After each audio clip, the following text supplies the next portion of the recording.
Maka saya bertanya, Syekh, kalau saya ketemu Nabi Khidir dalam batin, di rom rohani, itu cara taunya gimana? Itu bahasa halus daripada saya mau nanya gini ke dia, muka kayak kamu ketemu Nabi Khidir, tahu dari mana tuh Nabi Khidir gitu. Mau nanya begitu, tapi batin saya mengatakan tanya baik-baik, siapa tahu dia beneran. Maka saya bertanyalah, Syekh, kalau saya yang ketemu Khidir, Balia bin Mulkan, itu tahu benernya gimana? Langsung dia tunjuk dada saya, kamu kan punya sir dalam dirimu. Merinding saya ditunjuk begitu. Kamu punya sir dalam dirimu. Sirmu itu ada ruh di dalamnya. Ruh kenal dengan ruh, sir kenal dengan sir. Di situ saya mulai berhati-hati dengan orang ini. Gak boleh suzon sama sekali. Suzon lewat kita. Nah itu ceritanya. Maka selama pandemi saya dapat hadiah itu. Hadiah mulazamah, diminta beliau ngajar hikam di tempatnya. Jadi ceritanya saya diminta ngajar hikam di tempatnya. Pak Rozi bisa ngajar hikam nggak? Oh siap, saya ngajar hikam lah di sana. Waduh, saya diuji Pak. Ngajar hikam orangnya main PS.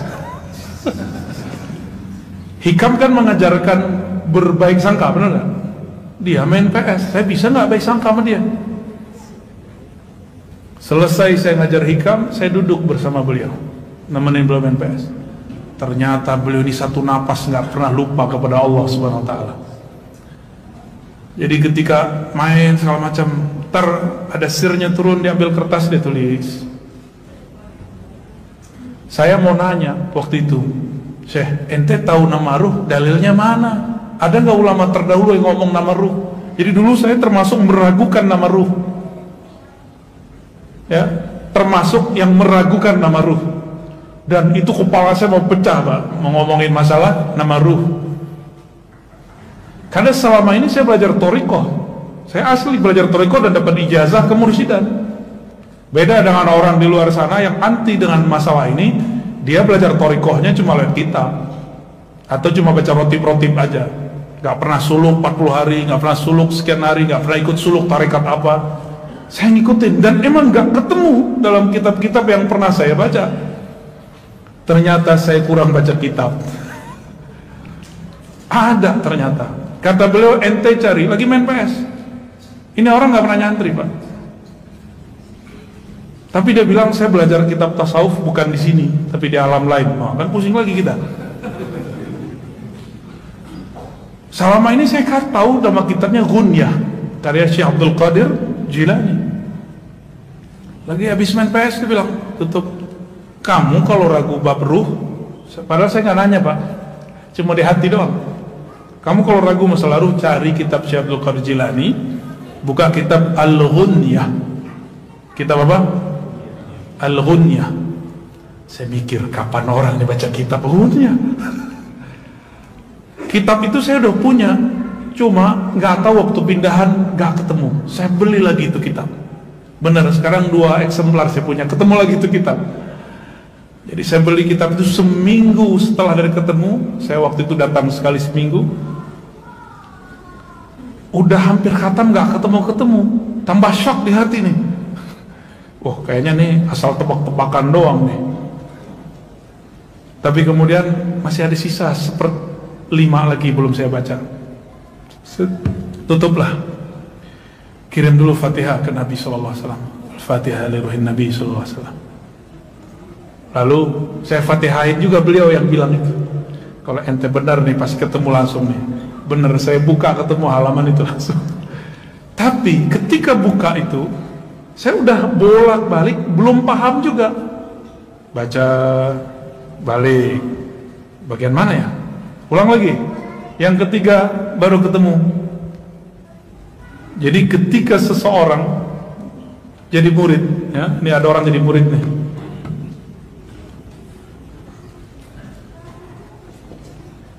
Murid itu bahasa Arab, artinya yang berkehendak mengenal Allah. Udah jadi bahasa Indonesia ya?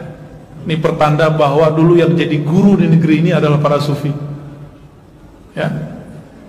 murid ini jika sudah mengenal Allah, maka Allah lah yang mengenalkan dirinya. Disebut murad.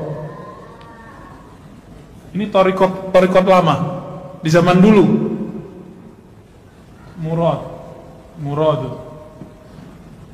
Murad itu Allah yang mengenalkan diri kepadanya. Dalilnya apa? Jika hamba mendekat 1 jengkal, Allah mendekat. Hamba mendekat berjalan, Allah mendekat dengan. Maka orang itu yang dikehendaki Allah. Zahirnya dia yang berkehendak, batinnya Allah lah yang berkehendak.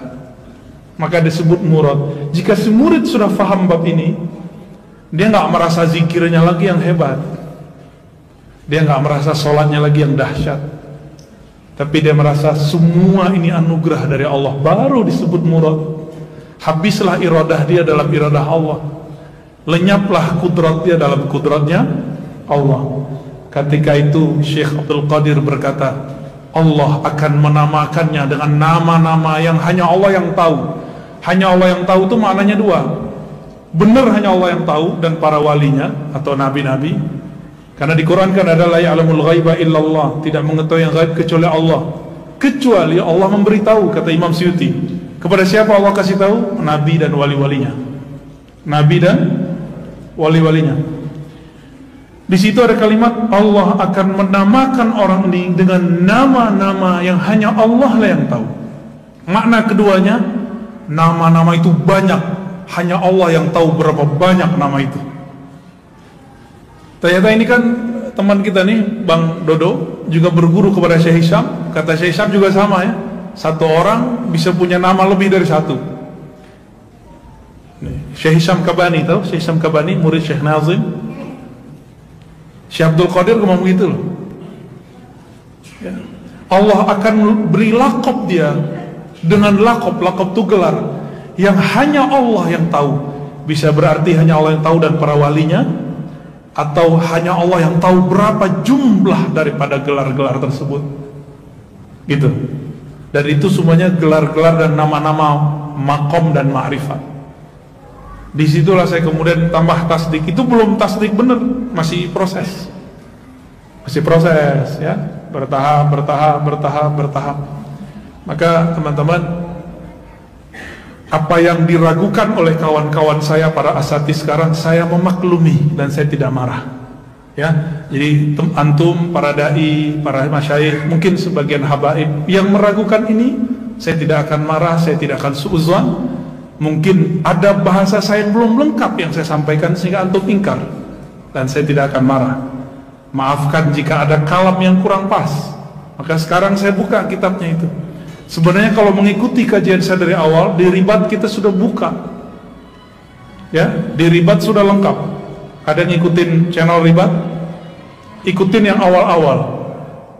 Yang awal-awal itu masih ada kajian tentang kitab yang menyebutkan nama ruh. Bahkan kita tampilkan di situ kitabnya ya. Jadi nanti salah satu persoalan yang akan saya dikritik ya, masalah nama ruh. Dan perlu diketahui teman-teman, ini bukan bab akidah, ini cuma bab tasawuf. Sebagaimana di fikih ada perbedaan, di mazhab Asy'ari ada perbedaan, dalam tasawuf juga ada perbedaan. Kalau tidak percaya, tidak apa-apa. Termasuk istilah ghaus. Apa arti ghaus? Ghaus itu wali. Ini ulama beda definisi. Ada yang mengatakan makhluk menyandarkan kepada doanya, karena doanya lah makhluk diberkahi.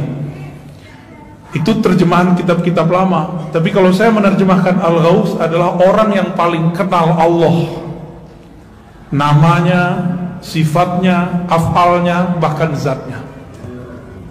Itu disebut wali al-ghaus. Kok begitu?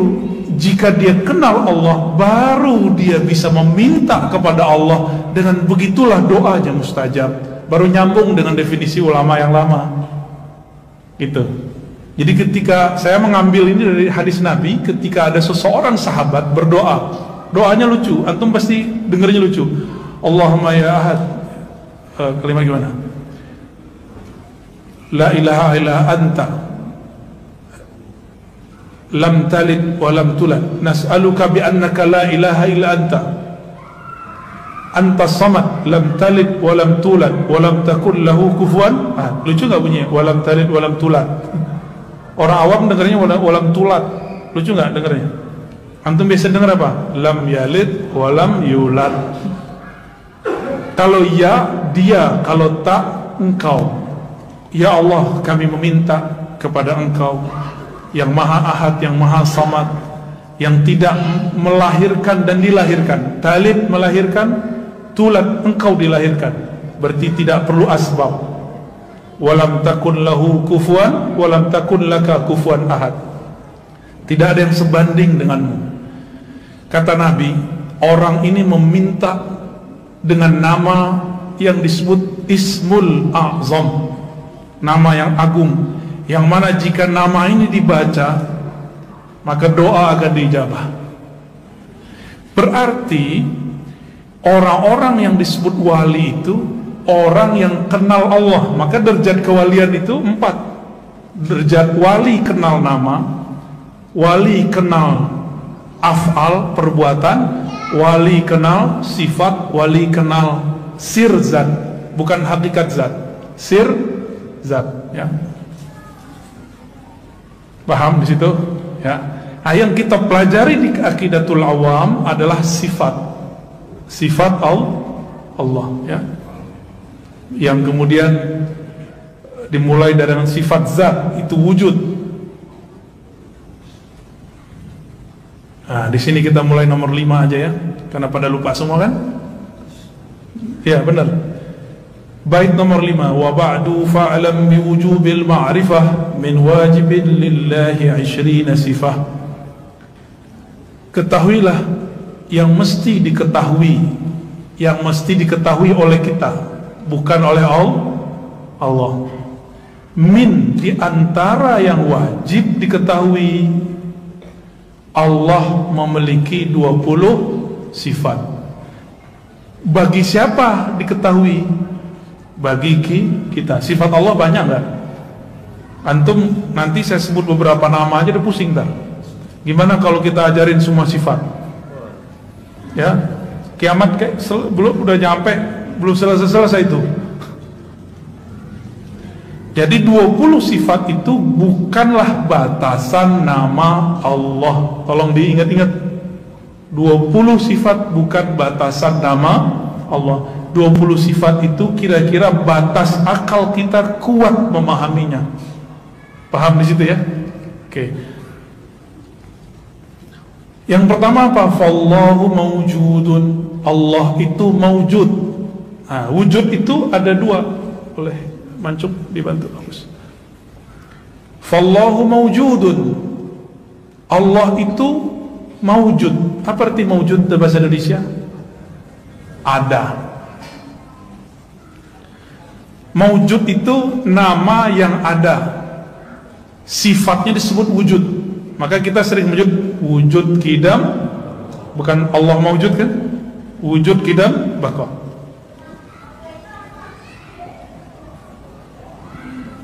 Wujud di alam semesta ini ilmu akidah. Saya bukan ngomong ilmu tasawuf ya. Kita garis dulu, karena istilahnya sama, nanti maknanya berlainan. Istilahnya sama, nanti maknanya berlainan. Wujud ini dibagi 2 aja. Kalau ulama sih bagi 3 ya. Kita bagi 3. Wajib, disebut wajibul wujud, yang mesti ada, yang tidak mungkin tidak ada. Ulama ahli akidah, ahli kalam menggunakan akal dan nakal. Nakal Quran, dalil teks, untuk menetapkan wajib wujudnya Allah. Allah itu wujudnya gimana sih? Jadi gimana metodenya? Akal dan nakal. Tapi coba antum ngomong sama non muslim, bisa nggak pakai surat kulhu? Dia nggak percaya, maka akalnya dulu yang ditembak. Ya, kita ajak dia mikir, mungkinkah air ini tidak ada yang buat? Nggak mungkin. Ini orang-orang non muslim nih yang ateis. Mungkinkah masjid ini tiba-tiba terjadi aja? Dia pasti bilang nggak mungkin. Kita gedein lagi. Mungkinkah bumi ini tidak ada yang buat? Oh nggak mungkin, mesti ada. Jika satu botol ini aja ada yang buat, masa alam semesta nggak ada yang buat? Makanya disebut wajibul wujud. Mesti ada. Mustahil tidak ada. Mustahil tidak ada. Itu kalau di matematika negatif kali negatif, jadi apa? Itu yang disebut wajib. Wajibul wujud, yang wajib wujudnya, yang akal kita akan mustahil mengatakan dia tidak ada. Cuma akal hanya sampai mengatakan dia ada, titik gitu. Terusannya dia mesti menggunakan dalil-dalil Al-Quran dan Sunnah. Inilah kehebatan ahlul kalam. Perbedaannya dengan filsafat. Filsafat sampai kepada keyakinan bahwa alam ini ada yang mencipta. Karena filsafat itu dulu juga turunan ajaran para nabi, tidak seperti yang dikarang-karang oleh kelompok anti filsafat yang mengatakan filsafat ini buatan Aristo. Bukan. Filsafat itu dulu sudah ada semenjak zaman-zaman para nabi. Aristoteles dalam riwayat yang dinukil oleh Syahrastani adalah seorang murid yang terhubung kepada Nabi Sulaiman. Nabi Sulaiman nabi bukan? Gimana? Kira-kira mau anti filsafat? Ya. Kita cuma anti filsafat yang membuat kita mengingkari Allah gitu. Jika ada ya biarin aja. Tapi kita nggak butuh kok filsafat. Kita sudah ada ilmu akidah. Antum sudah punya ilmu akidah. Tapi kalau mau tahu, saya dosennya. Tapi juga dosen hadis. Lebih lama ngaji hadis, itu aja bedanya. Maka saya tidak menghadas-hadaskan filsafat, karena kita tahu hakikat filsafat itu apa. Nggak seperti yang dibayangkan mereka. Ya, ini wajib. Dan yang wajib wujud itu cuma Allah Subhanahu wa ta'ala. Ada wujud yang lain, disebut mungkin.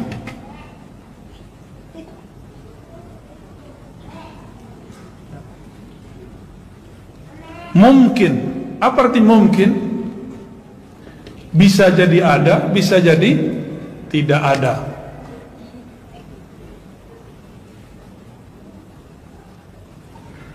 Mungkin ini udah jadi bahasa Indonesia. Mungkin. Ada mungkin secara, ini ada dua ya.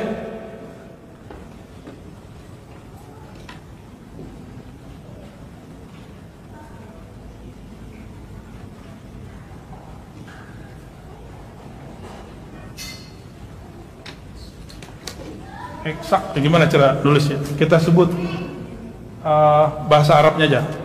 Tabi'i.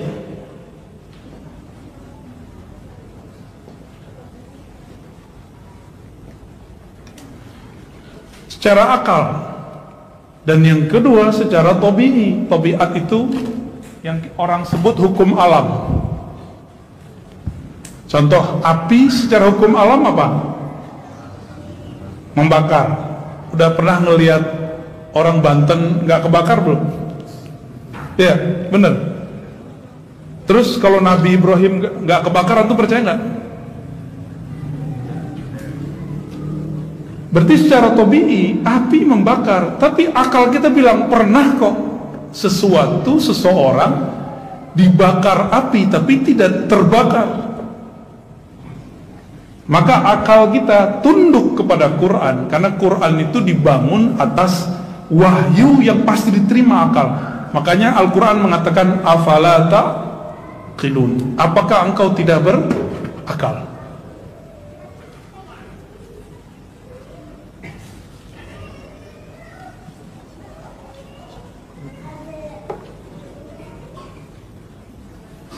Jadi akal itu beda dengan logika. Akal beda dengan logika. Logika itu bahasa Arabnya mantik, logik. Bahasa Yunaninya logos. Orang sering bilang, oh nggak masuk logika. Itu dia keliru. Logika itu ada premis. Kalimat satu, kalimat dua, kalimat tiga. Nah itu namanya logika. Contoh gini, bumi ini, jangan pakai bumi, segala sesuatu yang berubah-ubah itu dicipta. Segala sesuatu yang berubah-ubah itu dicipta. Antum berubah nggak dari kecil? Siapa yang berubah? Ayah, ibu? Enggak. Makanan? Enggak. Bumi berubah-ubah nggak? Malam, siang, malam ada yang merubah. Pasti ada yang merubah. Segala sesuatu yang berubah dicipta. Bumi berubah-ubah, maka bumi pasti dicipta. Ini waktunya sampai jam berapa nih? Apa diundur azannya? Gimana pengurus? Cuma sekali sebulan doang nih. Ya, yang penting jamaahnya ada, ditakhir tapi jamaah. Nanti kita komat aja ya. Oke. Lagi nanggung kan? Secara kasat mata api membakar, tapi kejadian Nabiullah Ibrahim tidak dibakar. Maka akal harus mengatakan secara tabii api wajib membakar. Disebut dalam ilmu akidah hukum adi. Hukum adi itu kita sebut hukum adat, tapi adat dalam bahasa Indonesia beda dengan adat dalam bahasa Arab. Ada itu artinya yang berulang-ulang.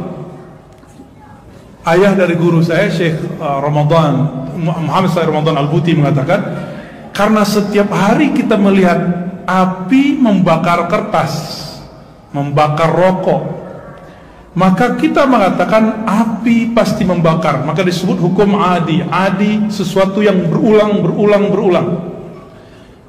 Coba air yang mengenyangkan, air yang menyegarkan, nasi yang mengenyangkan. Karena setiap pagi selesai kita sarapan kita kenyang.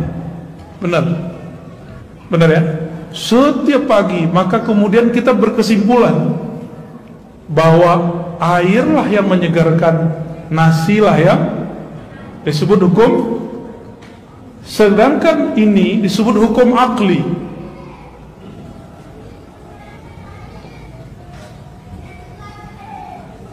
Afala ta'qilun, kata Allah.